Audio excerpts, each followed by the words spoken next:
Lady Eleanor Ashcombe had been raised to understand both the privileges and the perils of her station. As the eldest daughter of Sir Reginald Ashcombe, a baronet whose family name carried weight, though his fortune had grown thin, she had been trained from her earliest years to move with grace, to speak with care, and to think with discretion. Her tutors had seen to her instruction in French and Italian. Her governess had instilled in her the refinements of music and watercolor painting, and her mother, before her untimely death, had impressed upon her the importance of composure in every circumstance. By the year 1837, Eleanor's position was precarious. The Ashcombe estate, though still respected, bore the visible signs of financial decline. Her father, though dignified, could not disguise the strain of diminished revenues, and her younger brothers were not yet of age to contribute to the family's support. The responsibility of improving the family's standing, at least in part, rested upon Eleanor's shoulders. A suitable match could restore security, a poor one, or none at all, could hasten their decline. For this reason, Bath had become the stage upon which her future might be determined. Her aunt, Lady Rosalind Fairmont, a woman of keen judgment and unassailable reputation, had invited her to spend the season under her roof. Lady Rosalind, long widowed, commanded respect within society through her wit, her tact, and the independence she had cultivated since her husband's passing.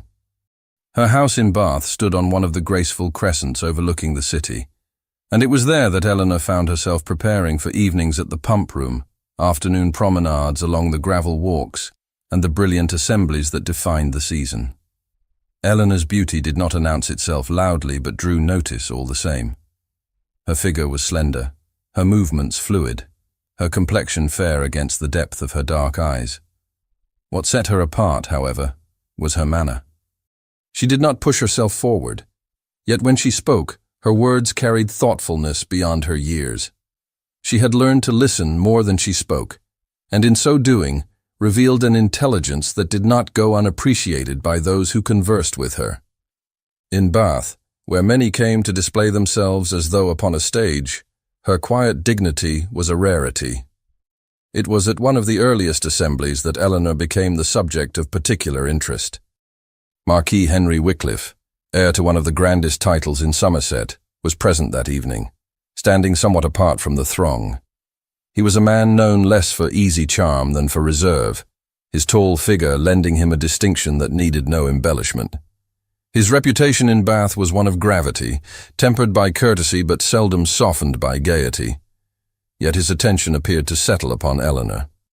He observed her during a set of dances, noted her conversation with a friend of her aunt's, and though he did not immediately approach, those who noticed his gaze began to whisper. The Marquis's family was one of enduring influence, their estates stretching across Somerset with revenues that remained strong when others faltered. To imagine an alliance between such wealth and Eleanor's declining fortunes was natural for those who thrived on speculation. The baronet's daughter, with her refinement and dignity, would restore what her family lacked, while the Marquis would gain a wife of unblemished name and admirable character. Within days, the talk had spread across Bath, carried in subdued tones among ladies at their tea tables, and repeated with knowing looks in the pump room. For Eleanor, the Marquis's presence stirred feelings she did not readily admit. His manner was not one of overt gallantry, but in his silence there was a weight that seemed to anchor her own restless thoughts. When he did finally approach, it was not with extravagant compliment, but with a steady courtesy that made her feel, for the first time, truly seen rather than merely admired. In his presence, her confidence grew, though she kept her composure carefully guarded. Lady Rosalind, observant as ever, did not miss the change in her niece. One evening, after a walk along the Crescent, she remarked that the Marquis's attention was not the sort that passed without intention. Eleanor had blushed, though she replied with caution, reminding her aunt that attention was not the same as declaration. Lady Rosalind, however, allowed a small smile and said no more, content to watch as events unfolded. In the weeks that followed, Eleanor and the Marquis were seen together with greater frequency. At the pump room, he would join her conversation. At assemblies, he would request her hand for a dance. During a promenade, his pace would adjust to hers. He did not speak of affection, but his consistent presence gave rise to belief among many that a proposal would not be long delayed. For Eleanor, hope began to bloom, cautious but undeniable. She allowed herself to imagine that perhaps her heart and her duty might, by fortune's grace, be united in one man. The gossip in Bath became almost a certainty. The Ashcombe family's diminished means would be countered by the Marquise's wealth. Eleanor's dignity and refinement would complement his reserve. Together, they would represent an alliance not only of fortune, but of character. To many, the match seemed inevitable, though nothing had yet been spoken aloud.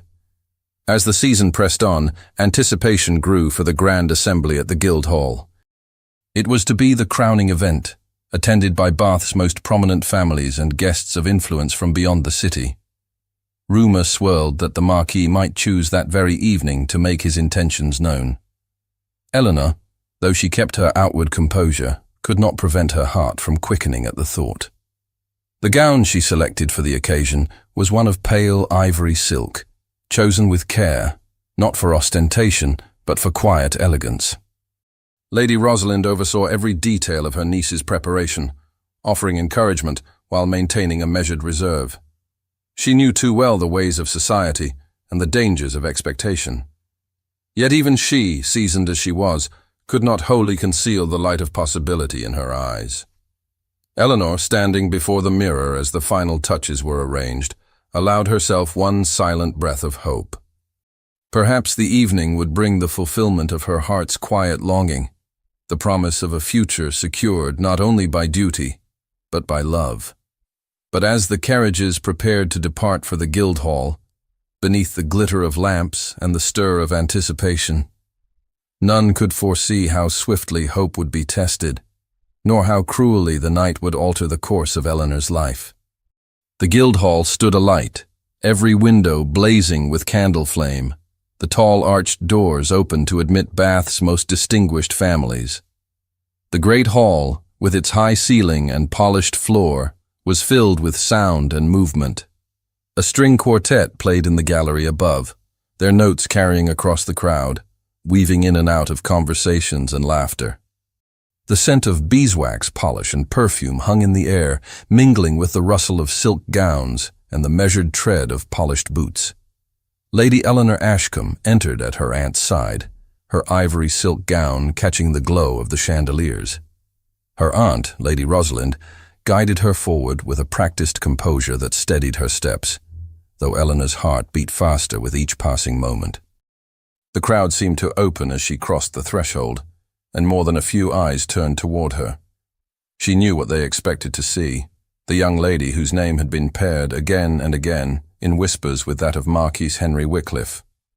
The Marquis was already present, standing near one of the tall columns at the edge of the hall. His dark coat, cut to perfection, emphasized his height and his bearing, his figure distinct even amid the throng. He acknowledged Eleanor with a small inclination of his head, his expression grave, as though weighed by thoughts not shared. Eleanor returned his greeting with equal restraint, though a warmth rose in her cheeks despite her efforts to remain composed. The music swelled, and couples moved gracefully into a country dance. Eleanor declined the first invitation offered her, waiting. When the Marquis at last approached, he requested her hand with a formality that concealed any inner sentiment. She accepted, her fingers light upon his arm, and together they joined the figures weaving across the floor. As they moved through the steps, Eleanor felt the eyes of the assembly upon them. Whispers stirred at the edges of the hall, speculation quickening with every turn of the dance. Though she concentrated upon the music and the measures, her awareness of the Marquis's presence never faltered. His gaze, steady yet unreadable, seemed fixed beyond the room, though his hand guided hers with faultless precision. When the dance concluded, he led her back to her place. Around them, voices lowered to murmurs, then rose again, charged with anticipation. It was not merely curiosity that filled the air, but expectation, as though the crowd itself awaited a declaration to be made. Lady Rosalind observed from her place nearby, her expression guarded. though her eyes never left her niece. The moments stretched. Conversation swelled, then faltered as attention shifted once more toward the Marquis. Several older gentlemen, acquaintances of his family, gathered close, their words half heard by those around them. Questions were raised, suggestions made with a smile or a pointed remark. The Marquis, pressed on every side by the weight of implication, stood silent at first, his jaw tight, his hand resting against the hilt of his cane. Then, in a voice clear enough to reach every corner of the hall, he spoke. His words fell like a sudden blade. "She means nothing to me." The effect was immediate and profound. The music ceased, bows suspended in mid-air, the notes unfinished. Conversation broke apart into silence. Faces turned sharply toward him, then toward Eleanor, whose stillness betrayed nothing of the storm that struck within. Her breath caught in her throat, but no sound escaped her lips. The company held its breath. Some looked at her with pity, others with curiosity sharpened to cruelty. A few exchanged knowing glances as though their suspicions had at last been confirmed. Eleanor felt the weight of every eye, the heat rising to her face, but she lifted her chin and met their stares with a composure she scarcely believed herself capable of holding. Lady Rosalind stepped forward at once, her hand upon her niece's arm, steadying her without words. The Marquis, meanwhile, remained rigid, his expression unmoved, though a faint shadow crossed his features, visible only to those who studied him closely. Whether it was triumph, regret, or torment, none could say. The whispers began again, first in hushed tones, then in ripples that spread across the assembly. "She presumed too much," murmured one lady, her fan fluttering before her lips. "He was never serious," replied another. The gentlemen, less restrained, exchanged quiet remarks about fortunes, alliances, and the dangers of ambition. Eleanor's pride held her upright. She would not give them the spectacle of tears, nor the satisfaction of seeing her falter. Her hands, though trembling faintly, remained still at her sides. Her gaze fixed ahead, unflinching, even as her heart throbbed painfully beneath her calm exterior. Lady Rosalind guided her toward the edge of the hall, her presence a shield against the crowd's curiosity. The Marquis did not move to stop her, nor did he speak again. He stood where he was, his silence as sharp as his words had been, while Eleanor passed from the glittering floor toward the doorway.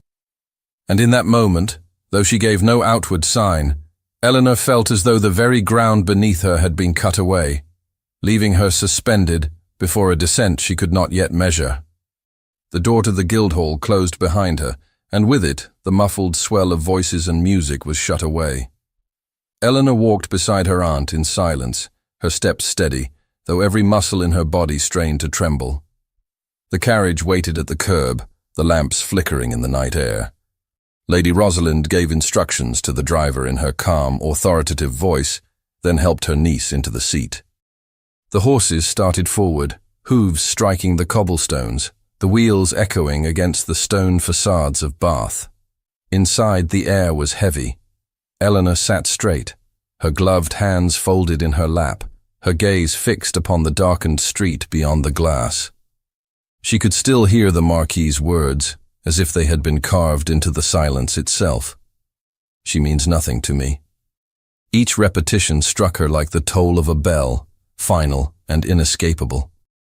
Her cheeks burned with humiliation she would not show, not even to her aunt, whose presence was both comfort and reminder of the disgrace now surrounding her. When they reached Lady Rosalind's house on the Crescent, servants came to assist them, their eyes discreet but not without curiosity. Eleanor passed quickly through the hall and ascended to her chamber, her skirts brushing the polished wood. Once inside, she dismissed her maid with quiet firmness, desiring no witness to the weight that pressed upon her. Alone at last, she sank into the chair before her mirror, the candlelight revealing a pale reflection of the young woman who only hours before had dressed with hopeful anticipation. The ivory gown, once chosen with such care, now seemed a mockery. She untied the ribbons at her shoulders with unsteady hands, each loosened knot a reminder of the expectation that had been shattered. Her hair, still perfectly arranged, felt heavy, as though it belonged to someone else. She stared at her reflection until her vision blurred, but no tears fell. Pride held them back, pride and a determination that she would not allow even her mirror to see her undone. The hours stretched on. The city outside quieted, the last carriages rolling away from the assemblies, the lamps extinguished one by one along the street. Eleanor remained seated, her hands clenched tightly together, her thoughts consumed by the memory of the hall. She had entered that room believing herself respected, perhaps even cherished. She had left it discarded, her dignity surviving only in the firmness of her bearing. The morning brought no relief. When Eleanor entered the breakfast room, her aunt looked at her with a mixture of concern and restraint, offering no mention of the night before. The silence was itself a kindness, yet Eleanor could not avoid the knowledge of what the city now whispered. Already, Bath's society thrived upon her humiliation. Later that day, when she accompanied Lady Rosalind to the pump room, the truth became inescapable. Conversations hushed as they entered, fans lifted, eyes darted quickly toward them and then away. Acquaintances who had greeted Eleanor warmly only days before now offered stiff nods or avoided her entirely. Some ladies, feigning interest in the water or the marble columns, glanced sideways at her with barely concealed curiosity. Every whisper seemed to carry her name. The story of the Guildhall had spread with the speed of wildfire, repeated from one gathering to the next. She had presumed upon the Marquise's attention, they said. She had believed herself destined for a title that was never hers to claim. The humiliation was hers alone, for he had made himself clear before all. Even those who had once courted her conversation now kept their distance. A young lady with whom she had shared afternoons of music excused herself quickly after a strained greeting. An older matron, once eager to consult her upon matters of taste, turned away to examine a vase of flowers rather than meet her eyes. Eleanor bore it all with composure, her back straight, her steps measured, her voice calm when spoken to. But within, her spirit recoiled. That evening, she remained in her chamber once more. She walked the length of the carpet, her gown whispering with each turn, her hands clasped tightly together. The whispers of society reached her even here, carried by the faintest hints from the servants and the unspoken tension in her aunt's household. Eleanor pressed her hand against her breast as though to steady the storm within. Was love merely an illusion she had created for herself? Had every look, every gesture from the Marquis been only a shadow, misinterpreted by her eager heart? She replayed their every meeting in her mind, his gaze fixed upon her during a dance, his quiet words upon a promenade, his constancy in seeking her company, and wondered if she had been deceived by what she wished to see. The cruelty of his denial left her no answer but shame. Her pride prevented her from speaking of it, even to Lady Rosalind. Words would give shape to the humiliation she wished only to bury. She chose silence, though the silence itself weighed upon her as heavily as the Marquise's words. Night fell once more, the city quieting beyond the window panes, and Eleanor sank into a chair by the hearth, her eyes fixed upon the fading embers. And while she sat alone, holding back the tears that threatened but never fell, the Marquis in his own chamber pressed his hands against his brow, consumed by a torment he dared not reveal. The garden lay in stillness, the morning mist drifting low over the clipped hedges and gravel paths. Eleanor stepped into the air with measured tread, her shawl drawn close around her shoulders. The previous days had been marked by silence and retreat, her heart still bruised from the blow delivered in Bath's grand hall. Yet her aunt had summoned her here with gentle insistence, refusing to allow her to wither within her chamber. Lady Rosalind waited near the rose arbors, her figure upright, her expression composed but touched with something Eleanor had come to recognize as resolve. When Eleanor approached, her aunt studied her with sharp eyes that softened only after a pause. Without ceremony, Lady Rosalind began to speak. Her voice was calm, but beneath its surface lay a current of steel. She reminded Eleanor that humiliation, however cruel, was not the measure of a woman's worth. The opinions of society shifted like the wind, but character, the quiet strength one carried within, was beyond the reach of gossip. Lady Rosalind recounted how women of their family had endured disgrace, bereavement, and betrayal, yet had risen with dignity intact. The lesson was clear. Eleanor must not allow a man's words, spoken in fear or arrogance, to define the course of her life. Eleanor listened, her eyes fixed upon the gravel at her feet, her breath slow and uneven. Her aunt's words pierced through the heaviness that had weighed upon her since the night of the assembly. For the first time, she considered that her shame need not be permanent, that she might carry herself beyond the confines of the gossip that now surrounded her. Lady Rosalind, seeing the flicker of recognition, pressed further. She urged her niece to abandon Bath for a time, to cease granting the city's tongues fresh material for speculation. Beyond its walls lay air untainted by whispers, hills unshadowed by scandal. There Eleanor might gather strength away from the eyes that sought to judge her. The suggestion at first struck Eleanor as an admission of defeat, a retreat from the field of battle. Yet as her aunt's voice wove through the quiet morning, she felt the notion shift within her mind. To leave Bath was not to surrender, but to preserve. Pride could not thrive beneath the constant gaze of those who delighted in her downfall. It required distance, a place where her wounds could begin to mend unseen. Slowly, she lifted her gaze to her aunt's, and in her eyes there was the first glimmer of acceptance. Plans were soon set in motion.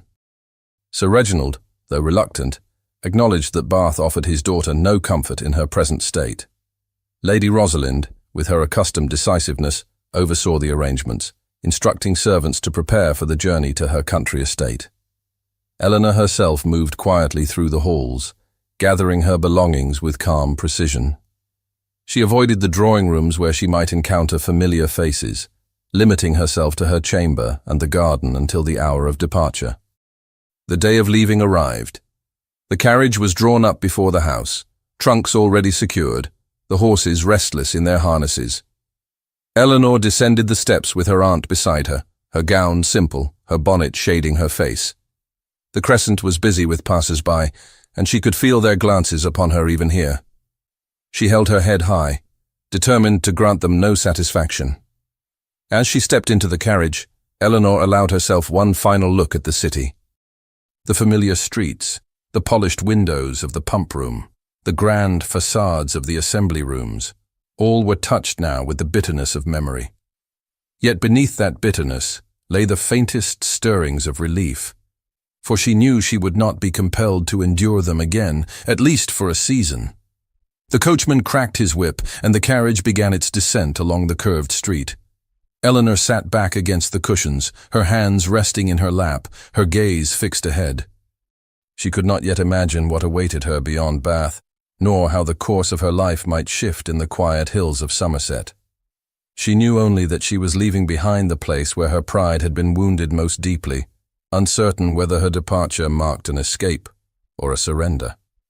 The road into Somerset wound through gentle valleys and hills, scattered with sheep, the carriage wheels carrying Eleanor farther from the city that had become a prison of whispers. Hours passed in silence, Lady Rosalind resting with practiced composure beside her, while Eleanor gazed through the window at fields that glistened under the late summer sun. The countryside stretched endlessly, green and open, free of the heavy air of suspicion that clung to Bath. The rhythm of hooves and wheels steadied her thoughts, though the memory of her humiliation followed like a shadow she could not yet cast off. When at last the carriage drew near Lady Rosalind's estate, the gates opened upon a modest but dignified property. The house was of grey stone softened by ivy, its windows looking out upon lawns bordered by old trees. It was not grand like the manors Eleanor had visited during past seasons, but its simplicity carried a kind of peace that grandeur could not provide. As she stepped down from the carriage, she inhaled the quiet air, touched with the scent of late roses and damp earth. For the first time since the night at the Guildhall, her chest felt less heavy. The days that followed unfolded with a rhythm unlike the hurried pace of Bath. Mornings began with walks along the gravel paths, the mist clinging to the hedges before lifting to reveal hills stretching beyond. Eleanor wandered through the gardens, finding solace in the ordered beds of flowers and the soft murmur of water from a stone fountain. Indoors, she turned to music, her hands upon the pianoforte keys not for performance but for her own comfort. Books that had gathered dust on Lady Rosalind's shelves were opened once more, their pages a refuge. The quiet of the estate gave her space to breathe, though her thoughts, when left unguarded, still circled back to the marquis and the words that had undone her. It was during one of her walks beyond the garden wall that Eleanor first encountered Lord Edmund Harrow.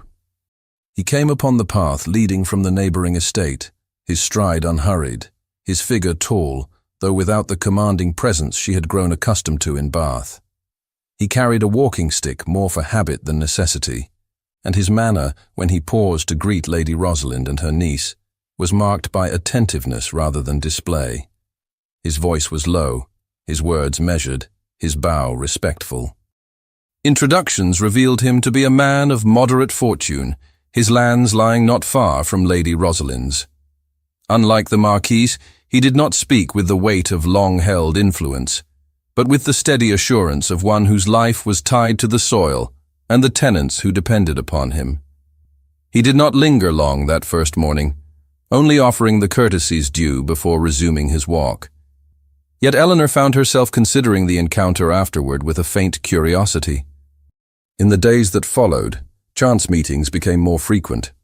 On a morning when Eleanor and her aunt visited the churchyard, Lord Edmund was there, examining the restoration of an ancient stone. Another afternoon, as she read beneath the oak trees, he passed by on horseback, slowing to exchange polite remarks before continuing on his way. Each encounter was brief, but each left behind an impression that deepened gradually. What distinguished him was his manner of listening. When Eleanor spoke, whether of the gardens, of books, or of the landscape before them, he attended with a focus that suggested her words were of genuine value. He did not interrupt, nor seek to impress her with his own knowledge, but allowed her voice to shape the conversation.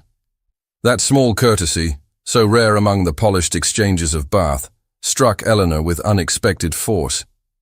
The hours spent in his company were unremarkable to any observer, yet within them she felt the faint stirrings of renewal. A walk along the riverbank revealed his appreciation for poetry, and when he recited a line from Milton, his tone carried no pretension, only quiet admiration.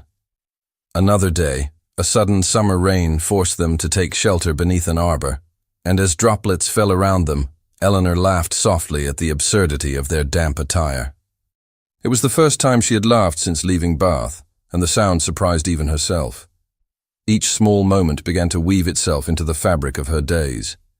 Though she carried still the wound of rejection, she no longer felt wholly defined by it. In Edmund's presence, she sensed no judgment, no speculation, only recognition of her mind and spirit. Yet she guarded her heart carefully, wary of allowing hope to rise again too swiftly. The estate's peace deepened with the passing weeks. Lady Rosalind, observing the quiet transformation in her niece, offered no comment, only ensuring that Eleanor had every opportunity for rest and reflection. The rhythm of rural life, the turning of the fields, the calls of shepherds in the distance, all reminded her that existence could continue beyond the confines of scandal. Still, the past lingered.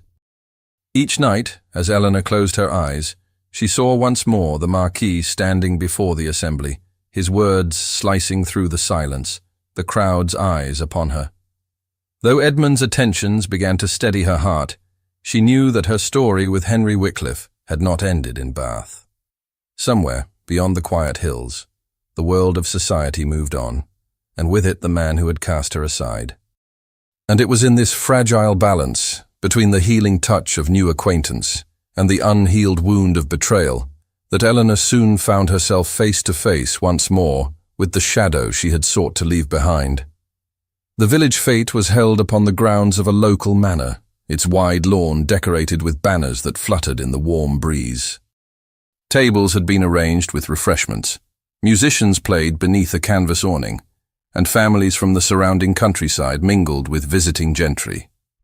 Eleanor arrived with her aunt. Her gown simple but tastefully chosen, the pale blue fabric reflecting the clear sky above. She carried herself with composure, her steps light upon the grass, her expression serene. The air held the scent of fresh hay from nearby fields, and children's laughter carried from the edge of the green where games were set in motion. For a time, Eleanor moved freely among the gathering. Neighbors greeted her with warmth, their words unmarked by the sharp edge of gossip she had endured in Bath. She conversed with a vicar's wife about the produce of the season, listened to the music drifting across the lawn, and allowed herself the faint ease of belonging without scrutiny. Lord Edmund was also present, attending quietly to those he knew, his manner consistent with the steady gentleness Eleanor had come to appreciate. Their exchanges were unhurried, free of expectation, and brought her a quiet comfort. Yet even amid the calm of the fete, a shift came without warning. A murmur passed through the crowd, a ripple of voices that drew heads to turn. Eleanor, following their gaze, saw him. The Marquis of Wycliffe had arrived. His presence was unmistakable, his tall figure set apart by the precision of his attire and the gravity of his bearing. Though this was no assembly of Bath, his entrance carried with it the same effect, the immediate stir of attention, the whispered remarks, the sharp pull of eyes toward him. Eleanor's breath caught, though she quickly steadied it. She had not expected to encounter him here, upon ground that had come to feel removed from the society that had wounded her. Yet there he was, his eyes scanning the lawn until they found hers. The distance between them seemed suddenly to vanish, though she stood rooted in place, her hand resting lightly upon the edge of a table to still its faint tremor. He moved toward her with unhurried steps, each measured with purpose. The crowd seemed to give way, though not without lingering glances. Whispers arose once more, questions revived, speculations sharpened. Eleanor remained as she was, her chin lifted, her gaze unwavering. The composure she had gained in Somerset held her steady, though her heart beat heavily beneath her bodice. When at last he reached her, the silence of those nearest was palpable. The Marquis inclined his head, his eyes fixed upon her with a depth of feeling that belied the calm of his features. Eleanor, with equal control, returned his greeting. Her voice was steady, carrying no tremor, her manner unmarked by the humiliation he had once forced upon her. To those who observed, she appeared untouched, her dignity preserved in every line of her bearing. The Marquis faltered, though only slightly, as though unprepared for her unshaken composure. He lingered a moment longer, but words seemed to fail him. The crowd, eager for drama, waited in vain for a scene to unfold. Eleanor, granting them none, turned away with quiet poise, her attention directed to her aunt and to Lord Edmund, who had approached with courtesy. Together they moved toward another part of the fete, leaving the Marquis standing solitary among the murmurs. Around them, the whispers revived with new force. Some marveled at Eleanor's dignity, others speculated at the meaning of the Marquis's presence. Was he here by design, drawn once more to the woman he had dismissed, or was it mere chance that had placed them upon the same green? The question stirred through the crowd, feeding the restless curiosity that no music or diversion could entirely still. Eleanor, though outwardly composed, felt the weight of that encounter settle within her. She had faced him at last, not as the humiliated girl of Bath, but as a woman who had regained her strength. Yet the steadiness of her voice, the calm of her bearing, had cost her dearly, for beneath them her heart still trembled with unspoken pain. And as the fete continued, the Marquis's gaze followed her from afar, his silence betraying to those who observed that his heart was no longer untouched, though none could yet name the struggle that bound him. The days that followed the fete were marked by unease, though outwardly life in the countryside appeared unchanged. The harvest neared, farmers moved steadily through the fields, and the air was filled with the hum of late summer. Yet beneath the calm surface, the presence of the Marquis at the gathering lingered in every conversation. Neighbors who had once spoken only of crops and weather now wove his name into their remarks.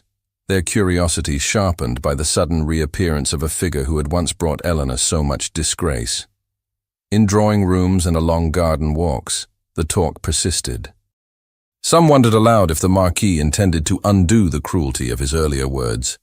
Others claimed he was bound for an advantageous marriage elsewhere, and his attendance at the fête had been no more than a passing courtesy.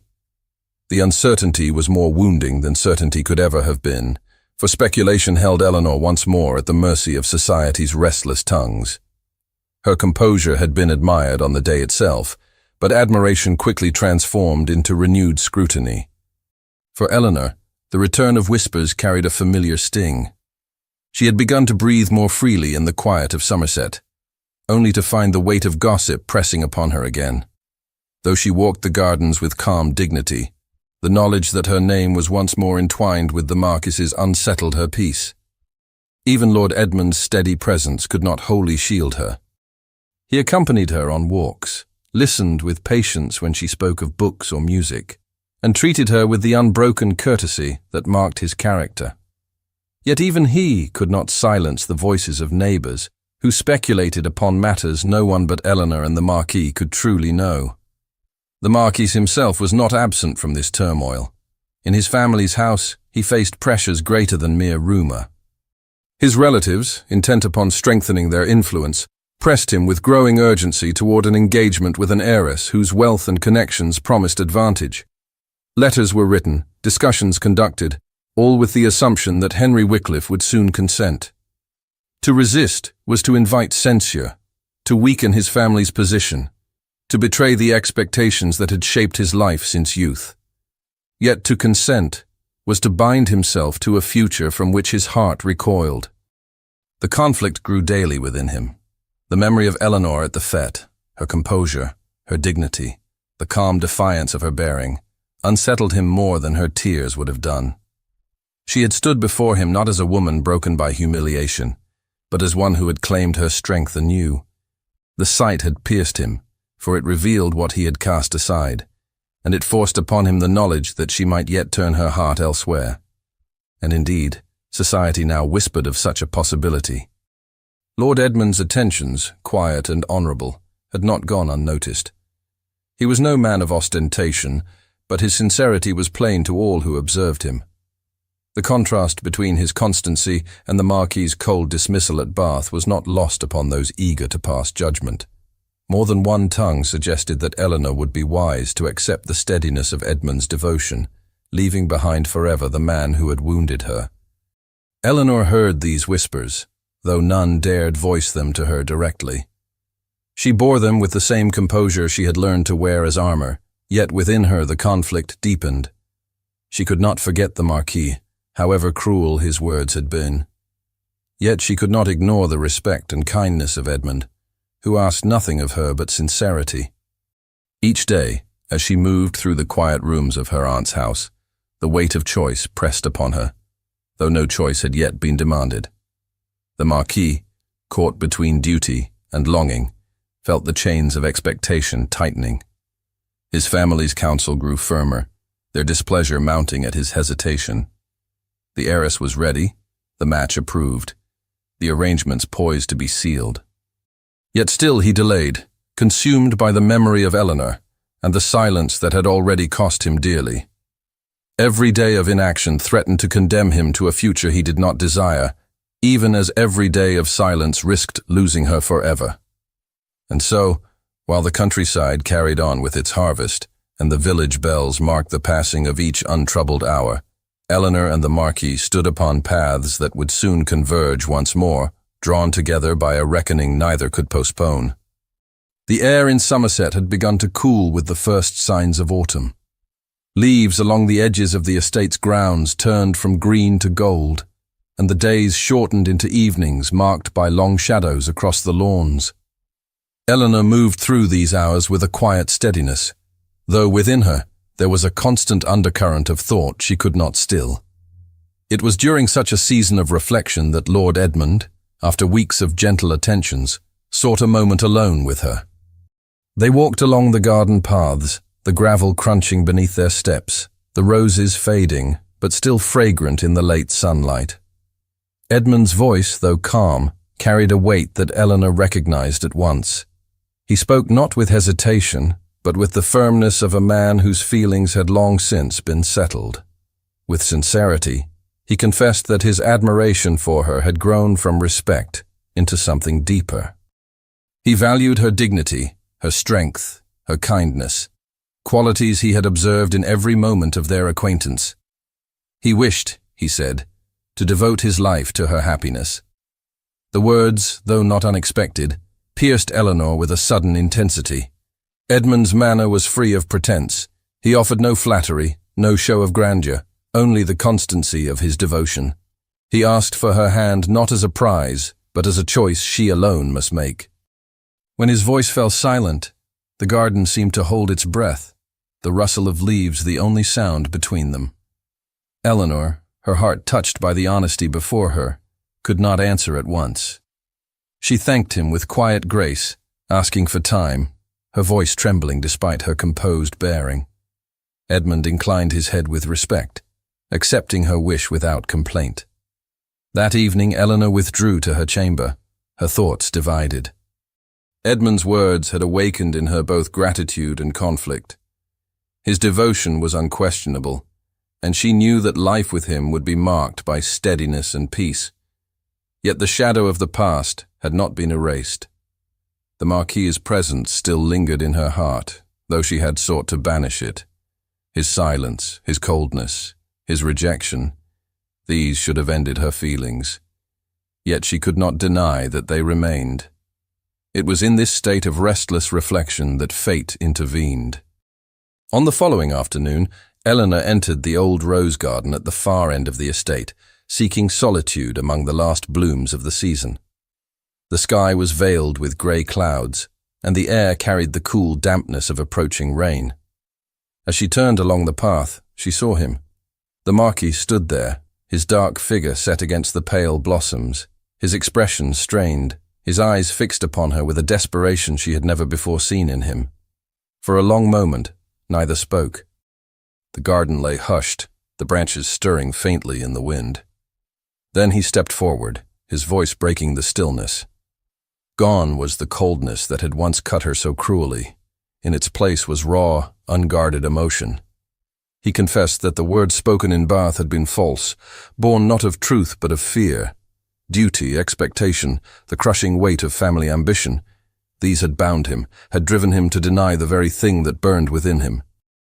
Yet, in denying her, he had denied himself, and the torment of it had not ceased since. Eleanor's heart throbbed painfully at his words.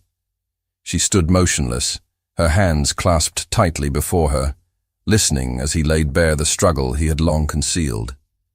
He spoke of nights without rest, of the image of her that haunted him still, of the knowledge that his silence might soon cost him forever what he could not live without.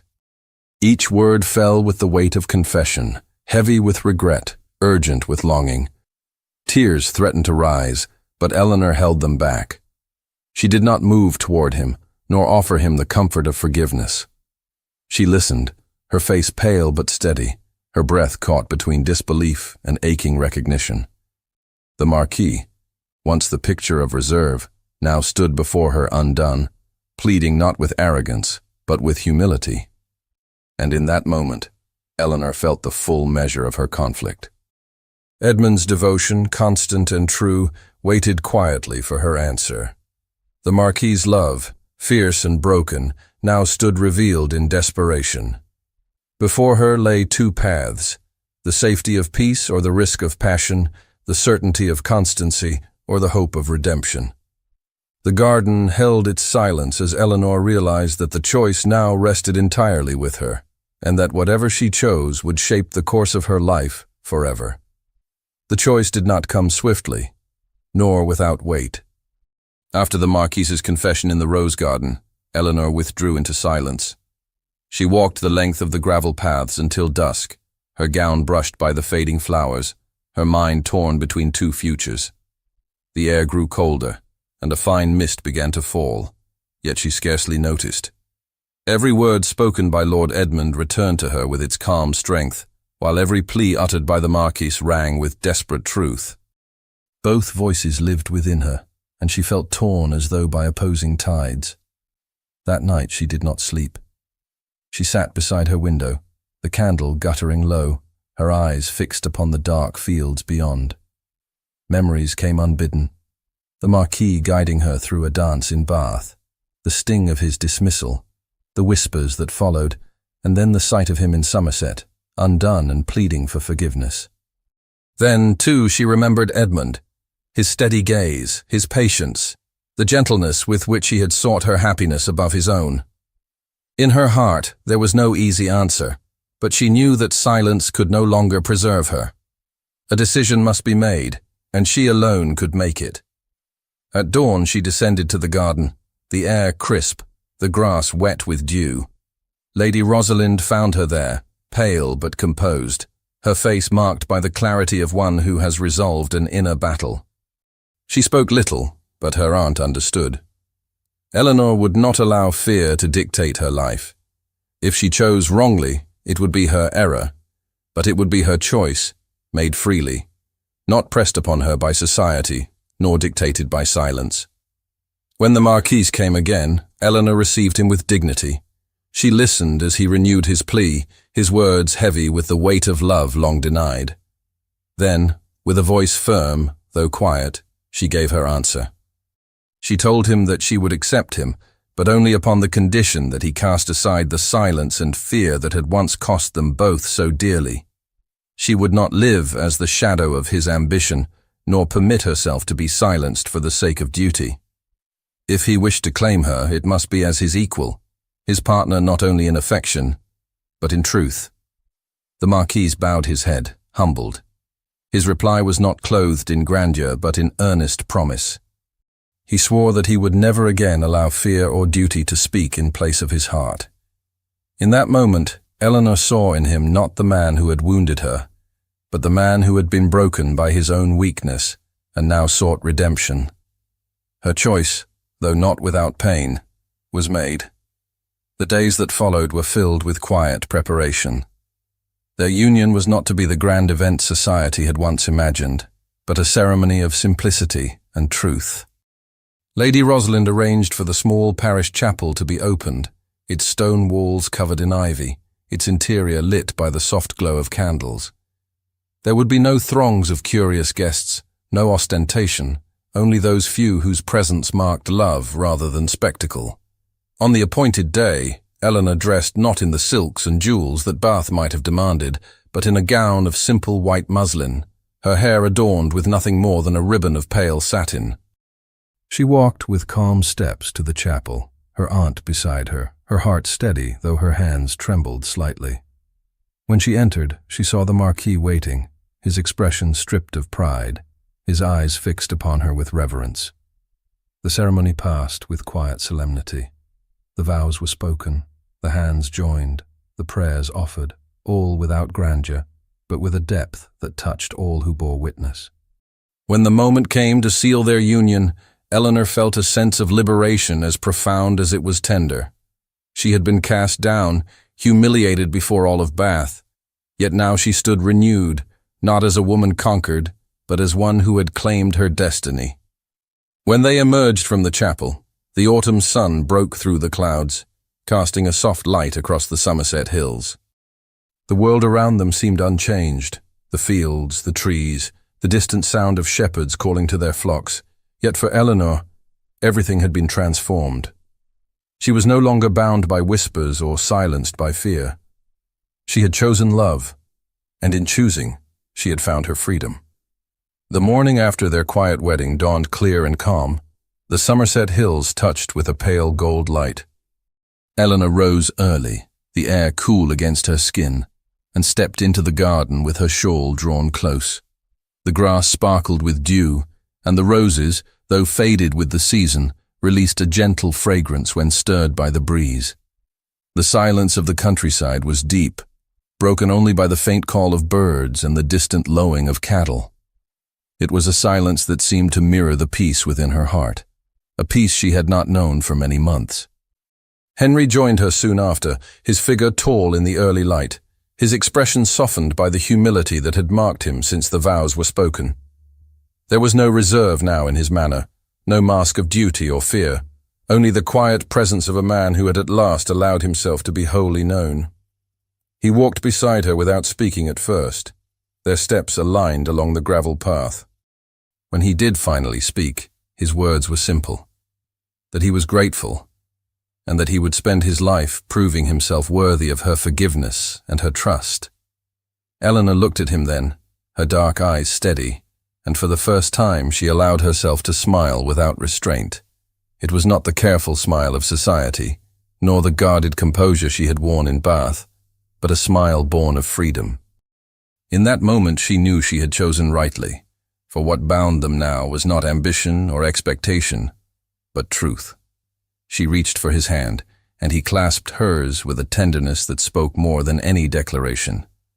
The days that followed unfolded gently, each one reinforcing the promise of their union. They walked together through the fields, the autumn wind lifting Eleanor's ribbons, the marquis brushing fallen leaves from her path. They lingered in the small chapel where they had spoken their vows, sitting in silence before the altar, where candles had burned on their wedding day. They spoke of little things, the turning of the season, the books they wished to read, the music Eleanor played upon the pianoforte in the evenings, and in these small exchanges lay the foundation of a deeper happiness. At night, when the house grew quiet and the last candle had been extinguished, Eleanor would reflect upon the path that had led her here.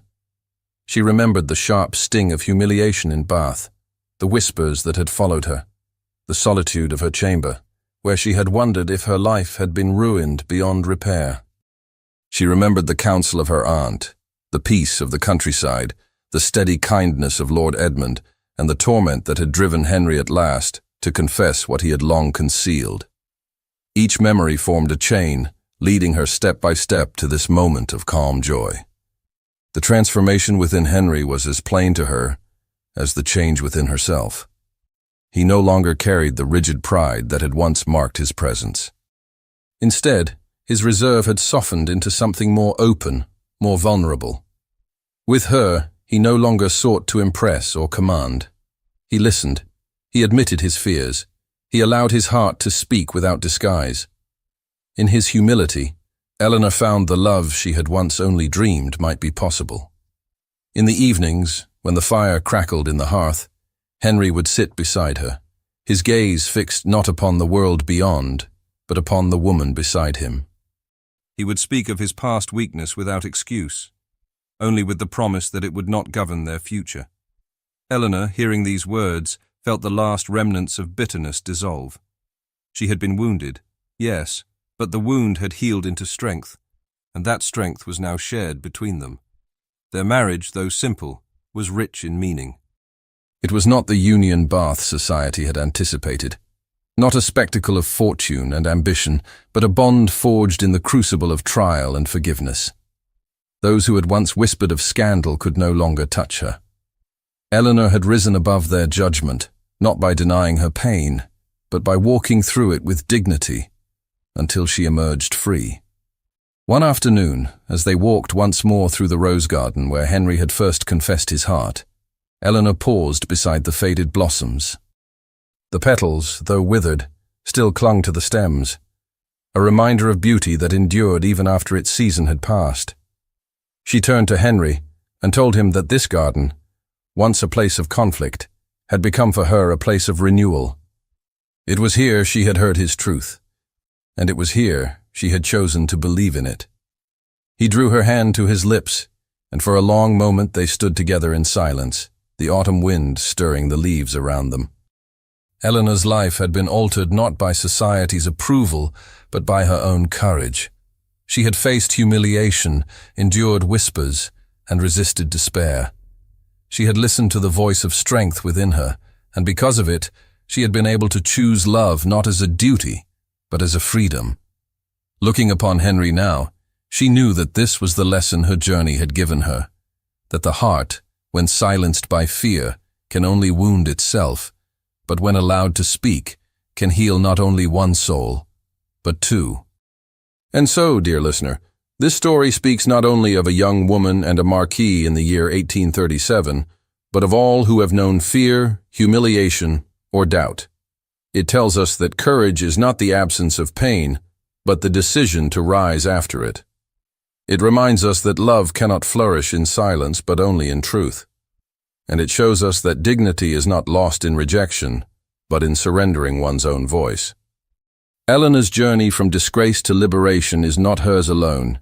It is the story of every heart that dares to believe that authenticity matters more than approval, and that true love, once chosen freely, is the greatest triumph of all.